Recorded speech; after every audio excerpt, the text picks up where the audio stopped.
Um, so this is what the first part of the session looks like. We'll briefly talk about the historical context of the end of empire.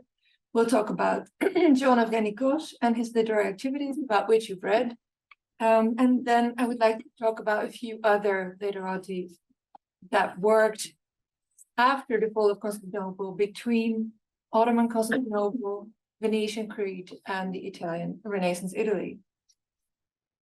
So let's start with the end of empire. So as you can see here, because there were lots of names of different Palaiologos men, this is because Manuel II had lots of sons. Some of them became emperor, others ruled in the Morea.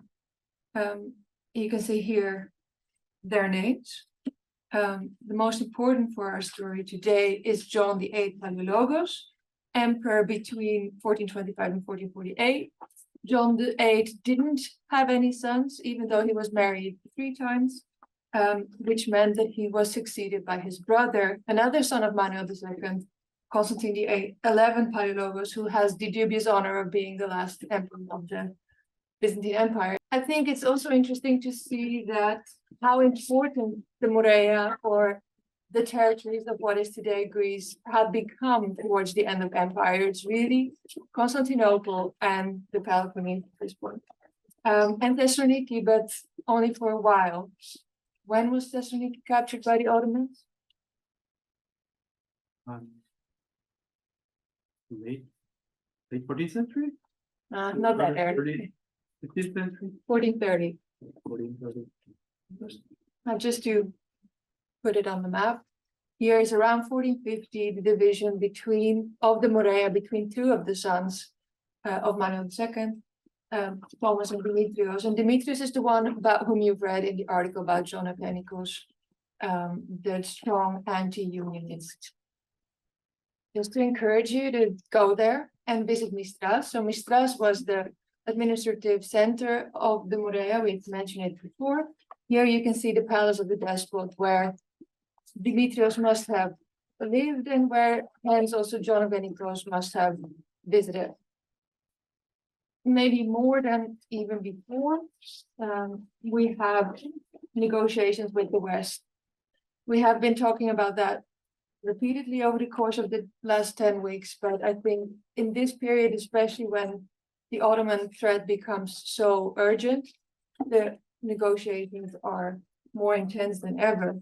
John VIII himself traveled twice to Italy and converted to Catholicism. Important is the Council of Ferrara, Florence, which negotiated the union and led to a union, as yet again, in 1439. Important points of debate were, of course, the filioque, about which we've talked a few weeks ago. So the idea, does the Holy Spirit come from God or from God and the Son? So this was one of the main point of debate between the Latins and the Greeks, if we should call them that. Other things were the purgatory, for Latin medievalists, a very normal part of religious thought, or normal, but common. This was not part really of the Byzantine view. And of course, papal primacy. Remember also Kidones, who writes a lot about papal primacy in his Apology. Papal primacy meaning that there should be one leader of the church, which should be the Pope. And the patriarchs are secondary to the Pope. This was, of course, difficult for the Byzantines to accept. So the Byzantines accepted basically everything on Latin terms. Hence, the union was declared, but not really implemented, and soon rejected by the Byzantine Church officially, especially maybe after the Crusade of Varna. So, as you can imagine, the union negotiations went hand in hand with requests for military support against the Ottomans. This was to some extent agreed upon. Eugene IV, the Pope at the council, called a crusade in 1443, which was led by King Władysław III of Poland, by John Hunyadi, the Voivode of Transylvania, and Duke Philip the Good of Burgundy, which led to a major defeat or a massive victory for the Ottomans. And you can imagine that after this, this was kind of the end of Western military support, and then there was even less motivation, perhaps, for the Byzantines to actually implement the union of the churches. Some important figures of the council were, of course, John VIII himself, but also Dimitris Palaiologus joined, even though he was so strongly up against the union, or maybe that was why he joined, to make sure that there was no union.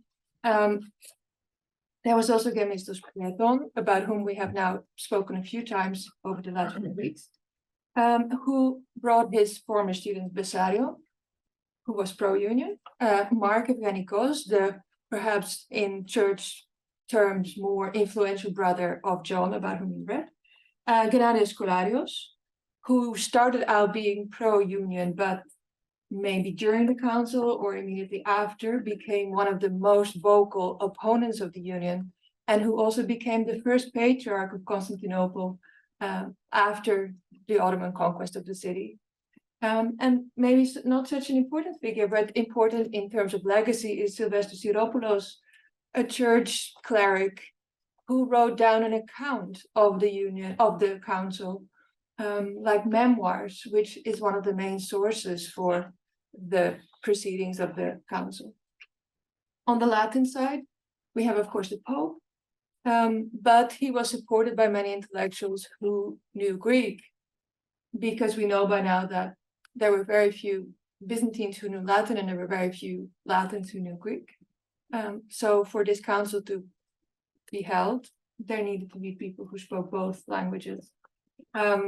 We have, Anya has mentioned many of them last week, Guarino of Verona, whom was also, I think, the one that Manuel II wanted to send his funeral oration on Theodore to be translated into Latin. Leonardo Bruni, who wrote Praise of Florence, after inspired perhaps by Chrysoloras' comparison of Rome and Constantinople, and Ambrogio Traversari. You go to the Constitutorius Museum and you go to the coin cabinet, you can find a copy of this medallion.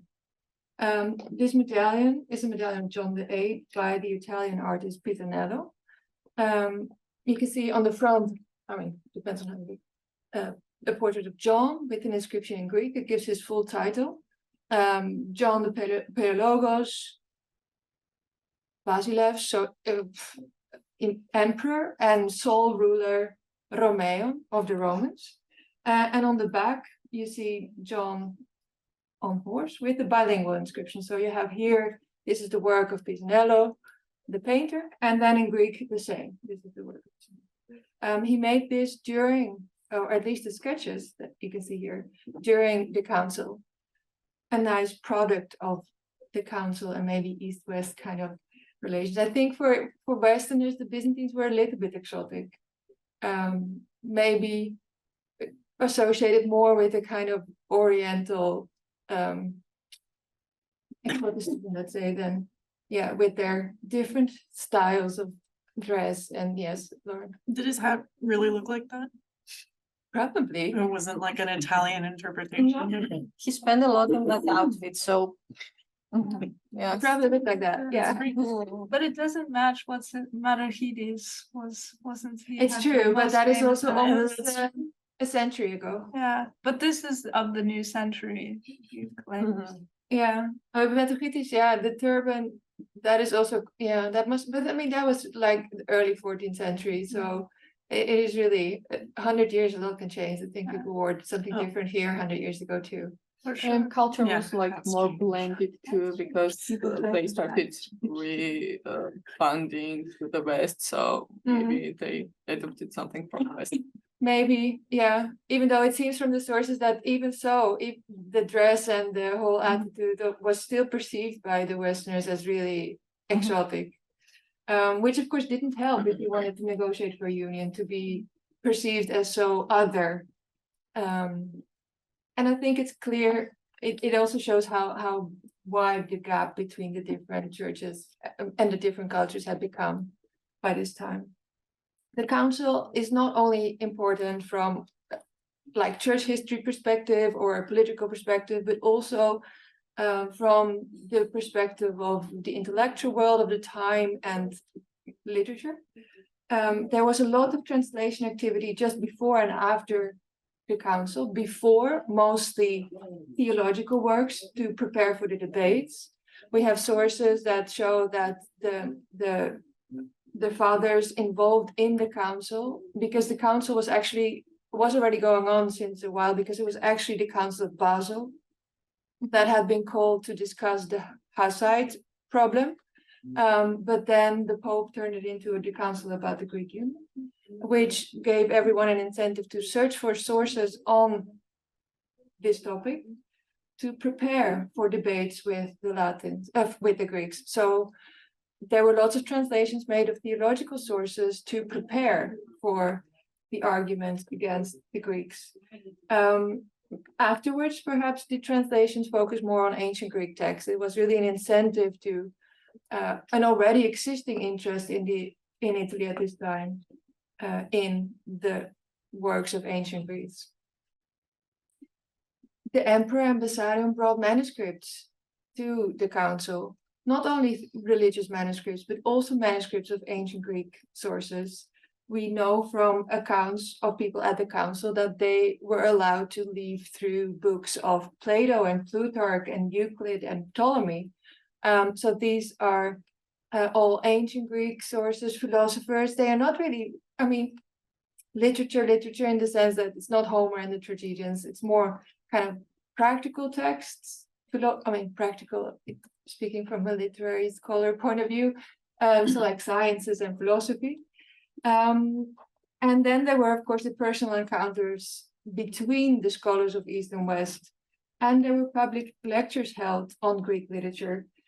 Most famous is Platon's lecture on Plato.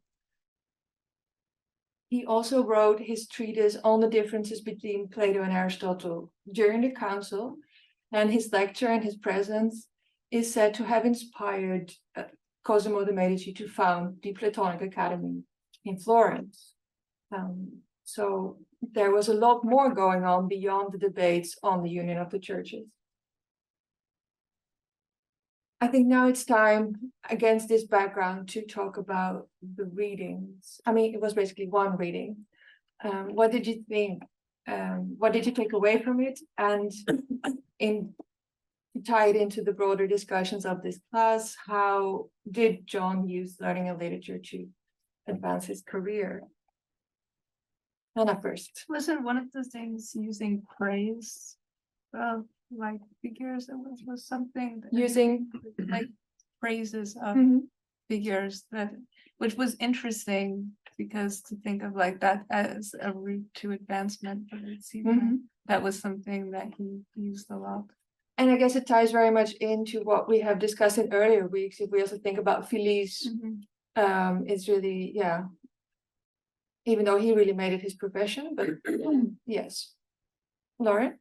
On the topic of Felice, it was interesting to read how much he kind of reused other stuff. And it said that he also reused his brother Mark's works, but Mark was on the council and like a really important person. So did people see that? Were they like, oh, you're copying your brother?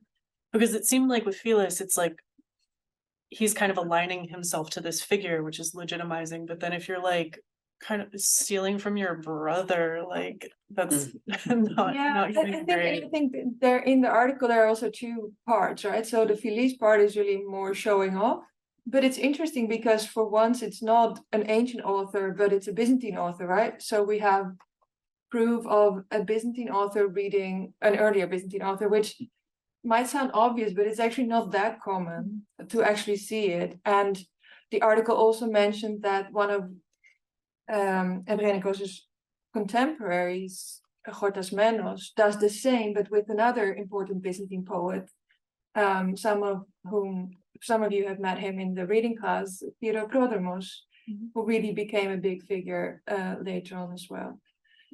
With the brother, it's probably more like the self-citations that the article also mentions. It was maybe more practical rather than Okay.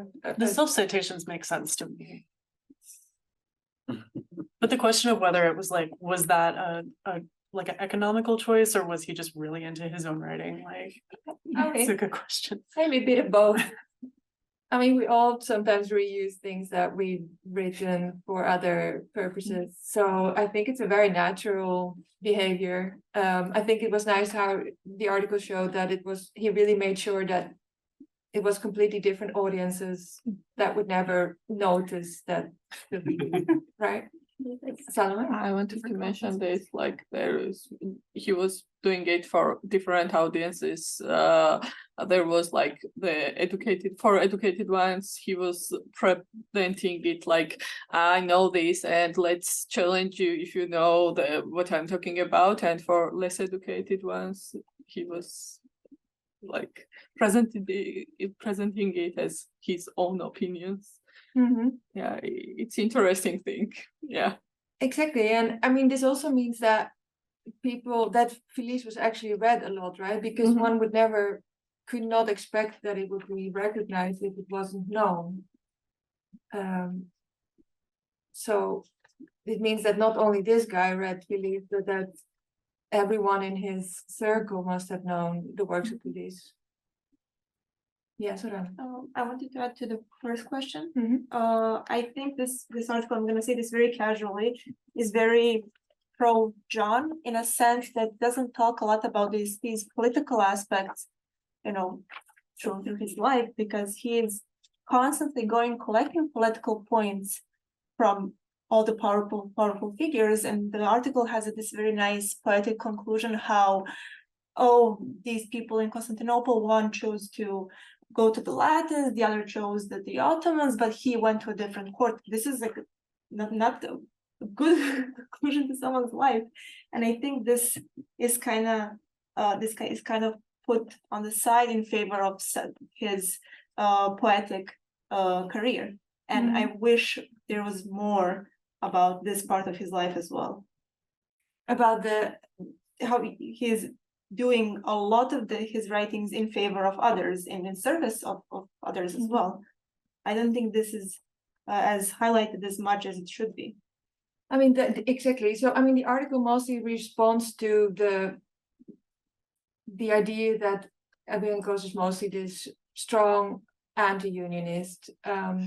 So in a way, you're right that they want to kind of rehabilitate him or his literary works as a more varied character beyond his anti-unionist. But does that mean that you feel that maybe he wasn't so good at? But even with all of that, I feel like his literary works are explicitly connected to his political activity. Also his patronage networks as well. Yes, these two in my head work together. And even with this article, and I approached this while not reading anything Eugenikos before or having any particular knowledge about him, but this is the impression that I got. I don't think it can be escaped so easily. Right.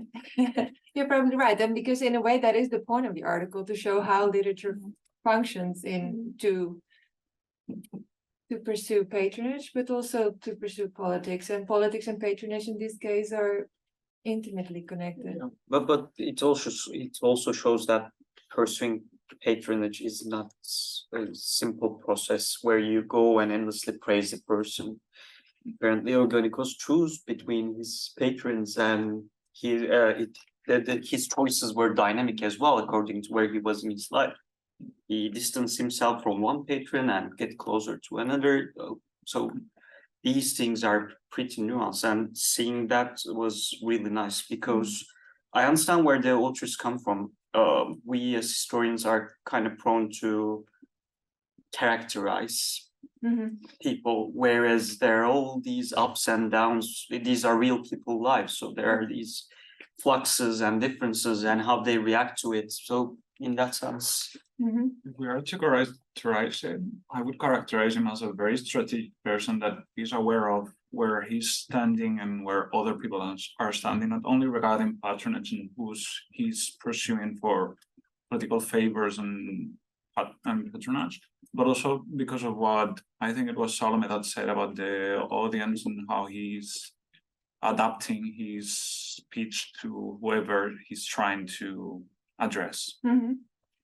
And I think in a way it is a nice kind of complement to Felice, because I think after our Felice discussion, I had the feeling that you just found all of this kind of like empty flattery, and this was just so obviously kind of instrumental. But maybe now we have a more subtle kind of or nuanced idea of patronage. First Olga and then Salome. Yes. I wanted to answer to Zorana, maybe comment a little bit. I get your point. I see that too in the article. But on the other hand, that's the case for every Byzantine writer, at least, because it was a craft and they had to make money from it. It was art, was literature and painting at the same time. I think Salome could corroborate that, was not viewed as freely as now as a form of art, which is a means to its own end and can exist freely. It is something that it's a craft that has to serve a purpose, and if it does not have a purpose, most probably it does not exist. Byzantine writers, I think, had the awareness that patronage compromised the word, at least Michael Honiatis did, that if you have a patron, you cannot serve the art of literature. But other than that, I think it's not something exclusive. What Zorana pointed out is not something exclusive on John Eugenikos. It's something that applies to Byzantine writers and, may I argue, all medieval artists in general. They cannot exist without patrons or politics or. To some extent, Eugenikos, I mean, but it still comes in degrees, I guess, because some have more freedom. Like someone like Kidona seems pretty principled, and maybe, even though of course he also takes into account to whom he writes and stuff, not to say that Eugenikos is not principled, because especially in his anti-union kind of stance, he doesn't like compromise on that. But I guess it also depends on their position otherwise. Like there's a kind of a scale between Felice, who really makes this his living, maybe Eugenikos in the middle, who has also another job but has this literary patronage at the side. At the same time, it interferes with his career advancement. So, and then there are maybe more comfortable people or more established, like Kidones or Chrysoloras or Metrogitis himself, who can be a bit freer from these kind of motivations because they have a completely different position in society. So it also depends on social and professional positions to some extent. What was also interesting that he actually came from a very noble family, and his father was like the representative of the highest positions of the ecclesiastical authority at some point, but he still needed to go through these courses, and he still needed to be a very careful, tactful, like strategic person in order to gain to the high positions in hierarchy. Exactly. I guess it wasn't a given, even if his brother has higher positions in the church hierarchy, becoming the Metropolitan of Ephesus. But yeah, it wasn't, you still had to, maybe especially in this period when there were fewer positions, there were fewer resources generally, and being of noble birth doesn't have to mean the same as being well off.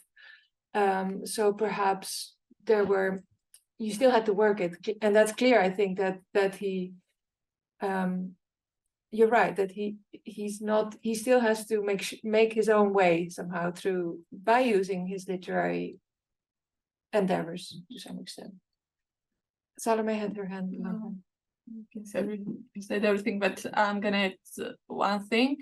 For me, like I had the feeling that John was first of all, he got like his father died when he was really young, and that's why I think it was one more step, even though he born in some kind of advanced family.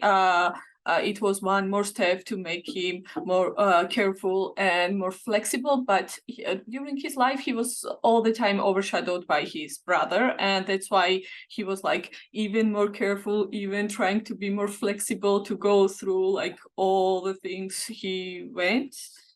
And I think like the having brother like Marcus, it shaped his person as well.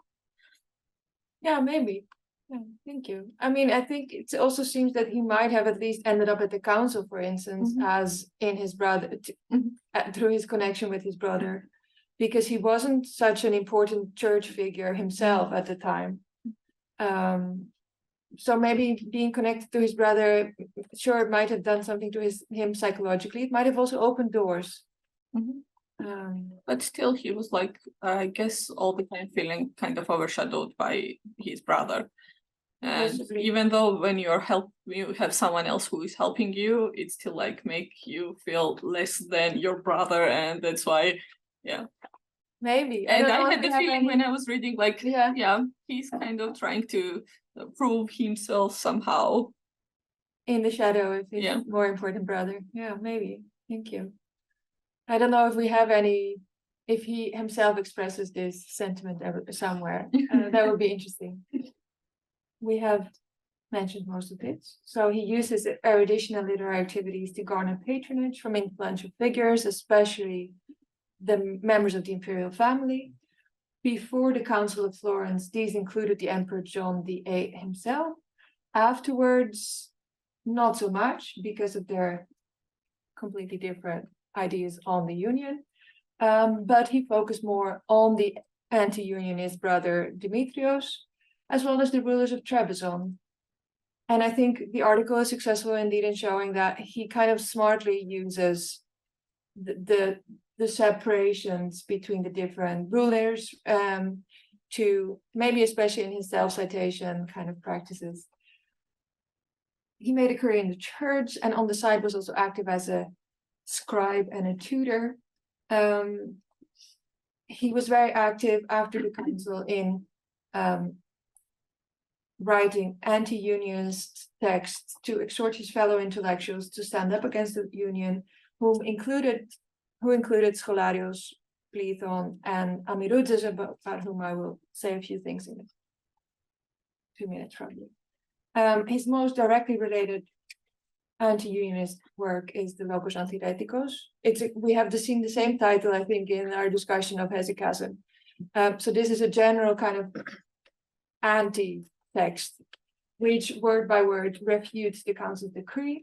The article opens with an oration that he sent to Constantine XI, justifying the fact that John VIII is not commemorated in liturgical services, as would be common for emperors, but the church, of course, did not want to do this for John VIII because they didn't agree with his unionist policy.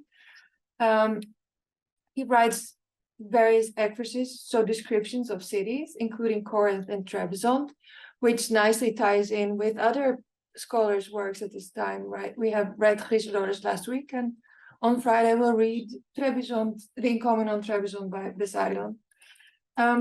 We have already discussed how he quotes a lot of Philis, how he uses Philis, and also how he cites himself a lot. If you put something well, why do it a second time? So just to have a chance to talk about Greek after 1453, because of course Byzantine literature doesn't just stop immediately at 1453 just because the Ottomans have captured Constantinople. And of course the debate is how do we call this literature? Do we still call it Byzantine? People have been calling it post-Byzantine, which is a bit weird in a way. I don't know if early modern Greek is a thing.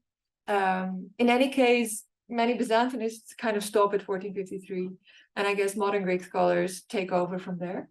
But there's a lot of overlap, obviously. In art history, we use post-Byzantine term to describe the wall, for example, wall paintings, but it's like post-Byzantine, and you cannot use any other term because it's really related to Byzantine art. So I think in some cases it goes really good.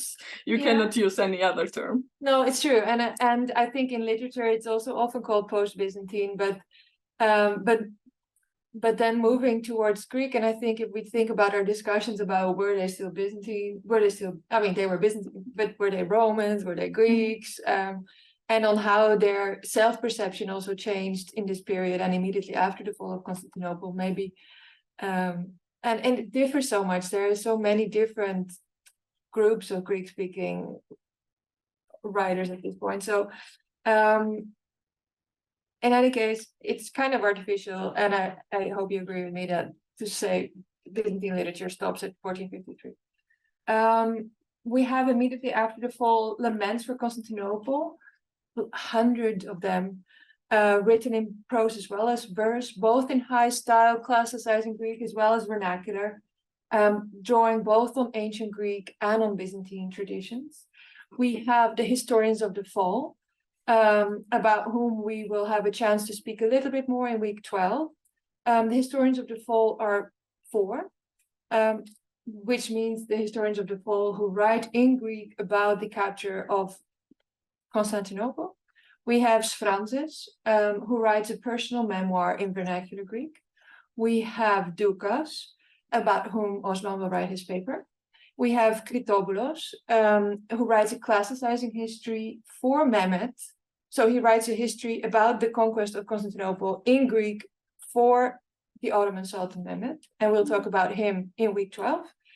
And we have Laonikos Chalkondylos, about whom Edge will write her paper, who uses Herodotus as a structural model and whose central narrative is much more the expansion of the Ottomans and the deeds of their rulers than the Byzantine part of the story in a way. And he reserves the most comprehensive treatment for Mehmet II. But what I will talk about in the coming 10 to 15 minutes, and what we'll look at, is Greek literature at the court of Mehmet, in the Greek-speaking parts of the Ottoman Empire and Latin-ruled territories in the Peloponnese, the Aegean, Crete. I didn't really know how to call it. Basically, most of what is now modern Greece, but that would be a little bit anachronistic to call it that. And of course, we have Greek literature in Renaissance Italy. And I will show you 3 examples that really nicely show how these different authors adapt their way of writing to new circumstances and to new patrons. So at first, we have the court of Mehmet II, where Mehmet possessed a large collection of Greek manuscripts, and he founded also a scriptorium, Greek scriptorium. Nevertheless, the Ottoman court soon became a hotspot of Persian and especially Turkish literary production, which correct me if I'm wrong, at this point started to develop itself as a literary language. Like before that, but at this point it was kind of, established itself. It was established, yeah. Because I know that the period you're studying for your thesis is really where this starts to happen. Yes. One of the Greek-speaking men of letters at the court of Mehmet was George Amiroudzes, a civil servant and intellectual from Trebizond who had been involved in the surrender of the city to the Ottomans in 1461. So the Empire of Trebizond survives the capture of Constantinople, at least for a few years. Amiroudzes was then later held in high esteem as a philosopher and man of letters at the court of Mehmet. His works include various letters, as we would expect of a Byzantine intellectual, one of which is addressed to Bessarion, who at this time, of course, lived in Italy. It is a letter that talks about the fall of Trebizond. And Bessarion is, of course, from Trebizond, as we will also see on Friday. He wrote a dialogue on faith and poems addressed to Mehmet and others, some clearly in a Byzantine style, but others influenced by the Persian and Turkish poetic traditions that were present at the court of Mehmet. So here you see one example. Once I saw you going to the house from the garden below, and I fled into the shade where you were passing by my eyes, and I immediately was struck with amazement and longing for you. Alas, what love you bring, or what victories you nurture. This is a love poem. It is a love poem, and we know that, of course, in Byzantium, they also had love poetry. We think also about the Romans that we read, but the poem is significantly different, especially because of the gender of the object of the desire. In Byzantium, all love is heterosexual love. The grammatical forms of the Greek here make the object of desire of the male gender. So this is strictly anti-Byzantine, non-Byzantine, let's say. And there are different motifs. It has closer connections with the four-liners on the topic of love, often dealing with homoerotic desire, that was popular in Persian and Turkish poetry at the time. Which I think nicely shows how, I mean, we shouldn't assume that he knew Persian or Arabic or Turkish, but he probably knew what was going on in the literary context in which he moved. And he adjusts or he experiments with new forms of poetry in Greek that have a lot in common with his current new context. On the other hand, he also writes poems in praise of Mehmed that use motifs of the encomia of Byzantine emperors. So we recognize everything from the imperial ideology that we talked about in week 4, but of course not the Christian part. So to adjust it to a new ruler. So it's back kind of Byzantine encomium for a Muslim ruler. Regarding the expression of homoerotical desire, in the author that I'm doing my thesis on, there's an instance in which one of the characters is parodized, ridiculized, because he's quoting sources from antiquity, particularly Theocritus, and he tries to gain the love of the girl by appealing to some characters from antiquity, and he is following this model so closely that he fails to change the gender and make it feminine instead of masculine. Okay. So he addresses the girl as if it was a man, which makes a comical effect in Byzantium. Right. Thank you. That's really shows really the point how non-Byzantine homoerotic desires were, even though you have the language of homoerotic desire a lot in but more in the kind of spiritual discourse. Maybe even we could say in these intellectual friendships that some of you found kind of exaggerated and but so in that sense, but it's never real homoerotic desire. So if we think about all of this, he wrote this kind of poetry in Greek at the court of Mehmed. Who was supposed to read it? Court members themselves. How many would speak Greek? That would be open to discussion. Yeah. Mm-hmm. I don't have the answer. But someone should know the context of the court of the era. Are we excluding the possibility of it being private or own? I mean, encomiastic kind of poems are probably not private. Yeah. Or for a very small audience. Exactly. So courtiers, some of whom must have known Greek. There was, of course, a Greek-speaking community in Constantinople. Especially poems in praise of Mehmed might also have served to kind of give a picture of Mehmed, a positive picture of Mehmed to these Greek-speaking communities. Mehmed knew Greek, right? Yeah. But we don't really know the actual extent. Yeah. But yeah, he seems to know. Yeah. I mean, do we know how well he knew Greek? I don't think so. I think very well. Okay. Yeah, I mean, He has a Byzantine collection and so on. Right. And I think, as far as I know, he read like Homer, Plato in the original language. Okay. So he had a pretty decent knowledge of Greek. But he probably, you know, got help. Most probably. Yeah, And from his As far as I studies. remember, Govina mentioned that he did not have a decent knowledge of Greek. I mean, we're also, the next question is what kind of Greek, right? Because spoken Greek and high style Greek is still something different. So even if you're able to communicate in a kind of demotic Greek, that doesn't mean that you understand literary Greek.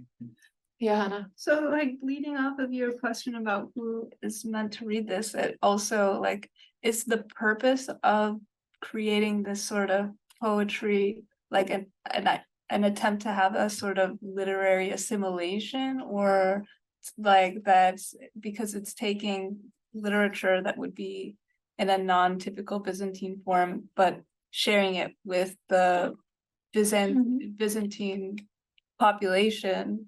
So I'd be interested, like, was this an attempt to somehow like create more of a like, I don't know, harmony within the literary community, or what was the actual purpose? No, I behind mean, I this? think we can't really tell, I think, but I mean, I guess it's in a way natural to be influenced by literary tendencies around you. So perhaps at least there's an openness to being part of a new culture somehow. I don't know if there's a more of a missionary. Yeah, not a goal in mind, but No. but it was more like it's a natural like literary kind of experimentation, experimentation. shift. Yeah.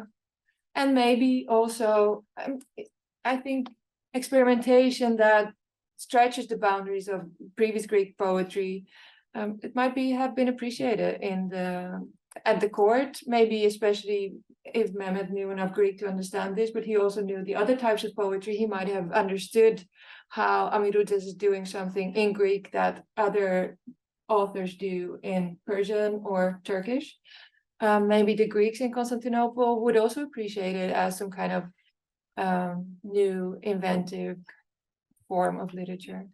I think the poems on Mehmet, of course, praise Mehmet, but might also project to the Greek community a positive image of Mehmet as a kind of court propaganda, like we've seen in week 4, where, of course, the imperial orations are meant to praise the emperor, but they are also meant to project his image to a broader audience.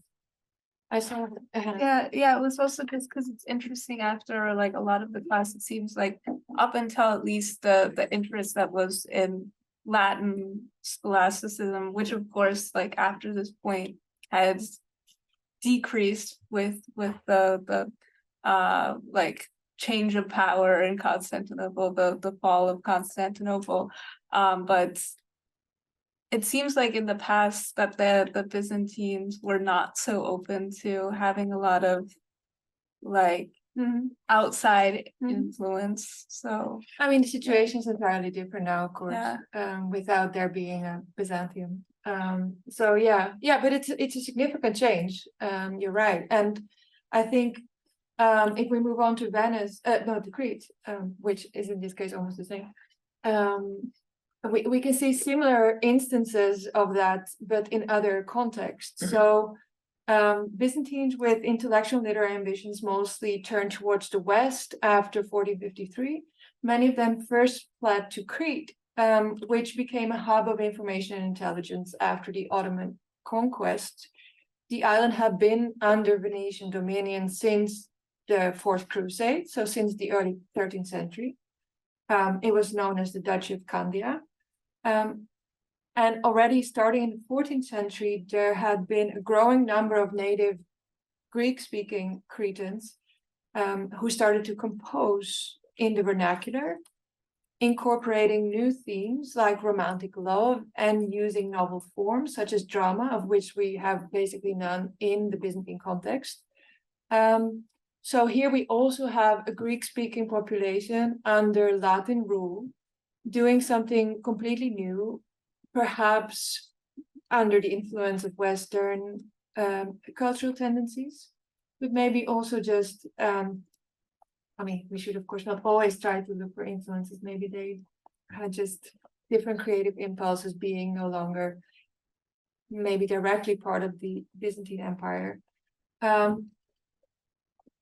So this continues also after. I mean, this is basically a separate literary trend that is not connected to what is going on in Constantinople.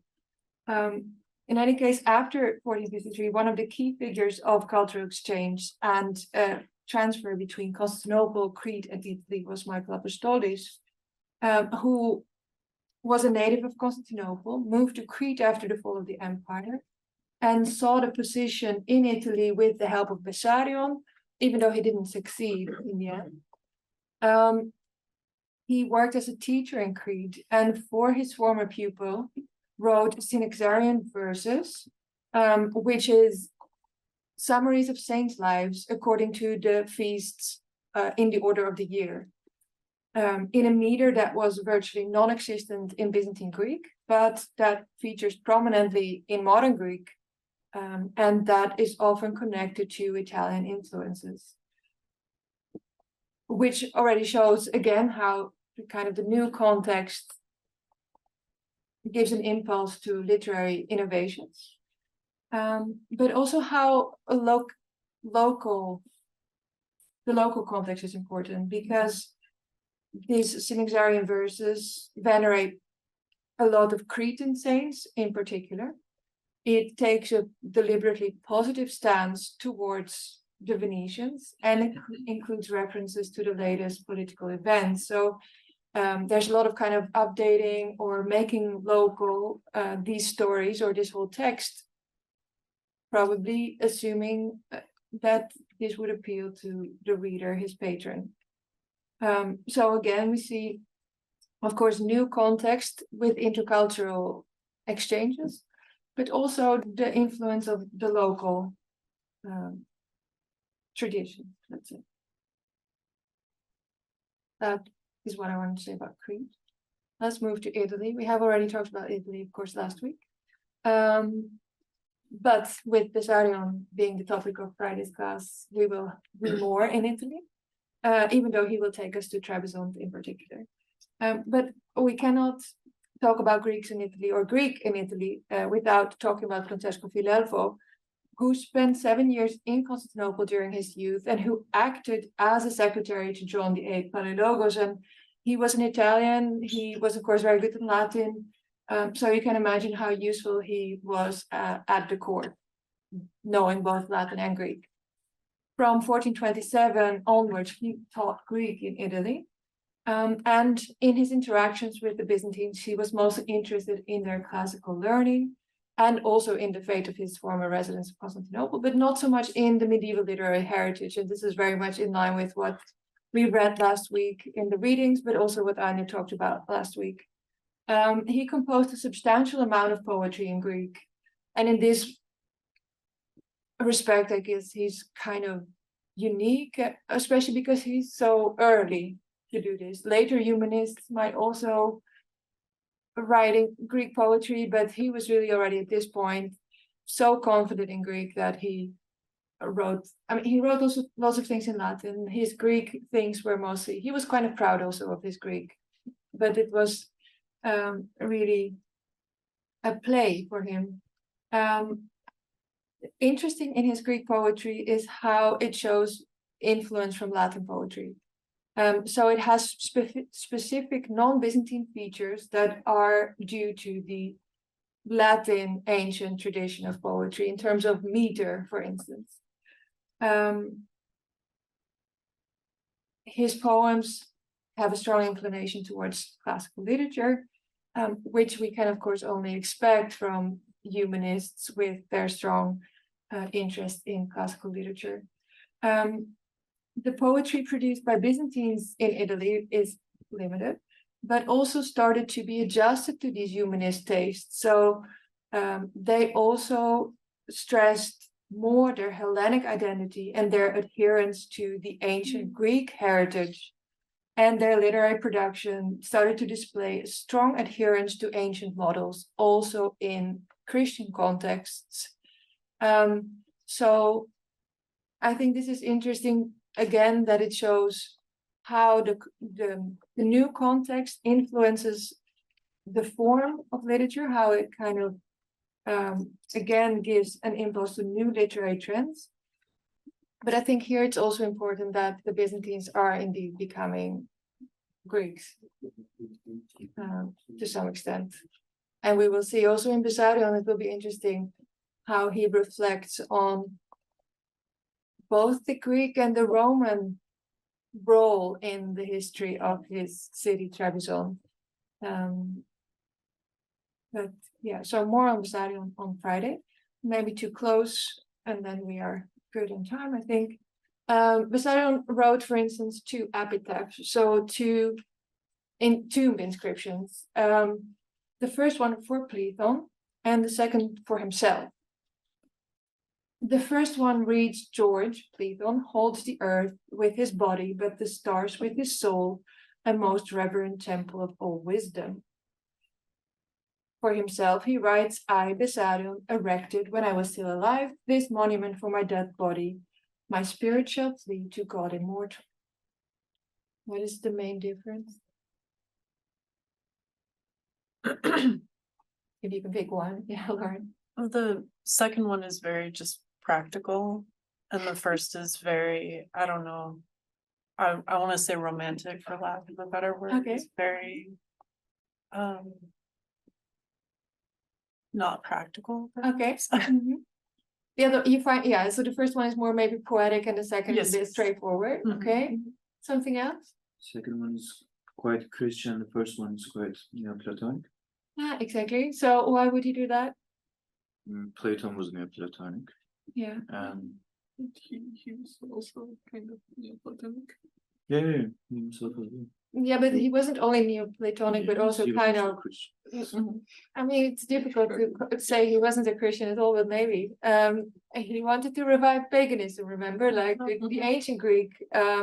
So it's interesting that Bessarion writes them really for their different Way of lives. yeah, exactly, ways of life, look on life, and that he, even though he is, of course, a Catholic cardinal, is okay with this also, right? That he accommodates these differences in these poems.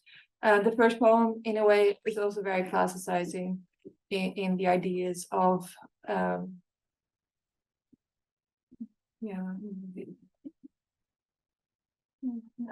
maybe Neoplatonic, but also the idea that there's many ancient epitaphs also say something like, may the earth be soft upon your body, or something like this. Here it is. It actually was inscribed on his own grave after he died. You can visit it in Rome, in the Basilica of the 12 Apostles, in Greek, even though here we have like his name and title and everything in Latin. Here we have his own inscription in Greek.